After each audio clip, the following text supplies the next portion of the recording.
പ്യാരെ ബച്ചോ ആദാബ്. 6ാം ക്ലാസ്സിലെ 4ാം പാഠം സൂറത്ത് നഹി സീറത്ത് ദേക്കോ എന്ന പാഠഭാഗം കഴിഞ്ഞ വീഡിയോയിൽ നാം പരിചയപ്പെട്ടു. ഇന്ന് ഈ പാഠഭാഗത്തിലെ താലീമി സർഗർമികൾ ഏതെല്ലാം എന്ന് നോക്കാം. കഹാനി ഗൗർ സെ പഠേ ഔർ സവാലോं के ജവാബ് ലിഖേ. കഥ ശ്രദ്ധാപൂർവം വായിച്ച് താഴെയുള്ള ചോദ്യങ്ങൾക്ക് ഉത്തരമെഴുതുക. കബൂത്തർ കി ദാവത്ത് മേ കോൻ കോൻ ആയെ. കബൂത്തറിൻ്റെ സൽക്കാരത്തിലേക്ക് ആരെല്ലാം വന്നു? ഈ ഭാഗത്ത് ബില്ലി വന്നതും ബക്കരി വന്നതും തോത്ത വന്നതുമെല്ലാം ഇവിടെ പറഞ്ഞിട്ടുണ്ട്. കബൂത്തർ കി ദാവത്ത് മേ, ഉത്തരം നമുക്കിങ്ങനെ എഴുതാം. കബൂത്തർ കി ദാവത്ത് മേ, കബൂത്തറിൻ്റെ സൽക്കാരത്തിലേക്ക് ബില്ലി, ബക്കരി, തോത്ത, കുത്ത, जैसे तमाम जानवर और परिंदों, जैसे तमाम जानवर और परिंदे आए. ചോദ്യത്തിൻ്റെ തുടക്കം കബൂത്തർ കി ദാവത്ത് മേ എന്നാണ്. അതുപോലെ തന്നെ ഉത്തരത്തിൽ എഴുതാം. അതിനുശേഷം പാഠഭാഗത്ത് നൽകിയിട്ടുള്ള ബില്ലി, തോത്ത തുടങ്ങിയ പാഠഭാഗത്ത് പറഞ്ഞ ജാൻവറിൻ്റെ പേര് എഴുതി ജയ്സെ തമാം ജാൻവർ ഓർ പരിന്ദേ ആയേ എന്നെഴുതിയാൽ ശരിയായ കൃത്യമായ ഉത്തരമായി. ദോ കോയൽ റാണി ദാവത്ത് മേ ക്യോ നഹി ആയി. കോയൽ റാണി ദാവത്തിന് സൽക്കാരത്തിന് എന്തുകൊണ്ടാണ് വരാതിരുന്നത്? ഉത്തരം എന്താണ്?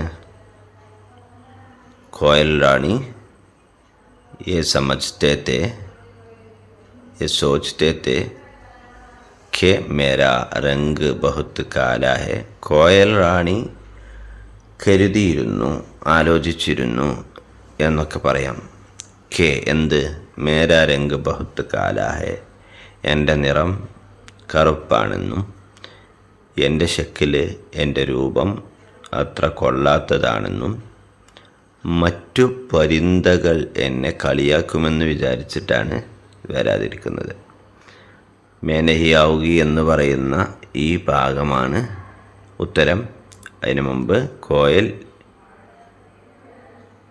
യേ സോച്തേ തേ, ഇത് കരുതിയിരുന്നു, ആലോചിച്ചിരുന്നു എന്ന് പറഞ്ഞിട്ട് ഈ വരി എഴുതുക. അഗലാ സവാൽ, हर एक में कोई न कोई खूबी ज़रूर होती है. बच्चा തോത്ത ऐसा क्यों कहता है? ഓരോരുത്തരിലും എന്തെങ്കിലും ഒരു ഗുണങ്ങൾ ഉണ്ടാകും എന്ന് തോത്ത എന്തുകൊണ്ടാണ് പറയുന്നത്? കോയൽ अच्छी तरह गाते हैं, मोर अच्छी तरह नाचते हैं, कई लोग अच्छी तरह गाते हैं, कई लोग अच्छी तरह नाचते हैं, कई लोग बहुत जल्द ही പഠിത്തേ ഹെ. അല്ലേ? പല ആളുകളും പല വിധത്തിലാണ്.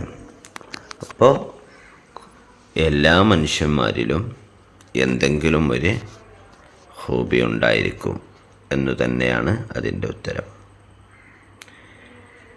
ये तो बड़ी खुशी की बात है, सब मिलकर खूब മസേ കരേംഗെ എന്ന മുക്കാലിമ ആര് പറഞ്ഞു എന്നതാണ് അടുത്ത ചോദ്യം. അവിടെ തോത്ത അവിടെ കൊടുത്തിട്ടുണ്ട്. മേ നഹി ആവുകി, ഞാൻ വരില്ല. മേരാ രംഗ് ബഹുത്ത് കാലാ ഹെ, എൻ്റെ നിറം കറുപ്പാണ്. മെരി ഷക്കിൽ ബി അച്ചി നഹി, എൻ്റെ രൂപവും അത്ര നല്ലതല്ല. എല്ലാ പരിന്തകളും എന്നെ കളിയാക്കുമെന്ന് പറഞ്ഞത് കോയലാണ്. കോയൽ റാണി അഗർ തും ഏക് ഗീത് ഗാവോഗി തോ ബഡാ മസ ആയേഗ. കോയൽ റാണി നീ ഒരു പാട്ട് പാടുകയാണെങ്കിൽ അത് നല്ല രസമായിരിക്കും എന്ന് പറഞ്ഞത് ഖർഗോഷാണ്. വാ വാ ക്യാ ബാത് ഹേ, കിतना अच्छा होता അഗർ മേരി ആവാസ് ഭി ഇത്തിനി സുരീലി ഹോത്തി എന്ന് പറഞ്ഞത് മോറാണ്. അല്ലേ? തോത്ത, കോയൽ, ഖർഗോഷ്, മോർ.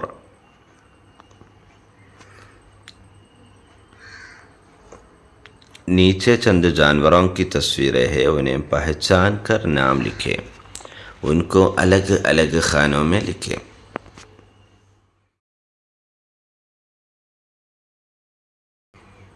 ഇവയെ വ്യത്യസ്തങ്ങളായ ഖാനകളിൽ എഴുതാനും പേരെഴുതാനുമാണ്. ഗായ്, ഷേർ, ബക്രി, ഹിരൻ, बैल, बंदर, बिल्ली, जंगली घोड़ा, കുത്ത, ഹാത്തി എന്നിവയാണ് ഇവിടെ കൊടുത്തിട്ടുള്ള ചിത്രങ്ങൾ. ഇവയിൽ നിന്ന് പാൽത്തു ജാൻവർ ഏത്, ജംഗലി ജാൻവർ ഏത്? ഗായ്, ബക്കരി, ബൈൽ, ബില്ലി, കുത്ത എന്നിവയെല്ലാം പാൽത്തു ജാൻവറാണ്. ഷേർ, ഹിരൺ, ബന്ദർ, ജംഗലി ഘോഡ, ഹാത്തി എന്നിവയെല്ലാം ജംഗലി ജാൻവറാണ്. ഇനി ഏതെങ്കിലും ഒരു പസന്തീത ജാൻവറിൻ്റെ ചിത്രം വരച്ച് നിറം കൊടുത്ത് അതിനെക്കുറിച്ച് നോട്ട് എഴുതാനുള്ള പ്രവർത്തനമാണ്. യേ ബില്ലി ഹെ, ഇത് പൂച്ചയാണ്. ബില്ലി ഏക് ജാൻവർ ഹെ, ബില്ലി ഒരു മൃഗമാണ്. ബില്ലി ഏക് പാൽത്തു ജാൻവർ ഹെ, ബില്ലി ഒരു വളർത്തു മൃഗമാണ്. ബില്ലി മ്യാവു മ്യാവു കർത്തി ഹെ, ബില്ലി മ്യാവു മ്യാവു ശബ്ദമുണ്ടാക്കുന്നു. ബില്ലി മച്ഛലി കാത്തി ഹെ, ബില്ലി മീന് തിന്നുന്നു, ഭക്ഷിക്കുന്നു. ഇതുപോലെ നിങ്ങൾക്കിഷ്ടമുള്ള ഒരു ജാൻവറിനെ കുറിച്ച് നോട്ട് എഴുതാനുള്ള പ്രവർത്തനമാണ്. മറ്റു പ്രവർത്തനങ്ങൾ അടുത്ത ക്ലാസ്സിൽ ചർച്ച ചെയ്യാം. ശുക്രിയ, ഖുദ ഹഫീസ്.